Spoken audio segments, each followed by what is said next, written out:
আপনি কি জানেন শয়তান মানুষকে ধোঁকা দেয় কেন?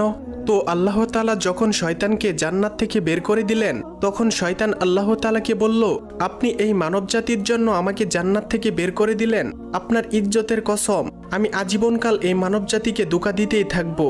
তারা যখন কোনো ভালো কাজ করতে চাইবে, আমি তখন তাদেরকে ধোঁকা দিয়ে খারাপ কাজের দিকে নিয়ে যাব। এইভাবে আমি তাদেরকে আপনার কাছ থেকে দূরে সরিয়ে নিয়ে যাব এবং তাদেরকে জাহান্নামী বানাবো।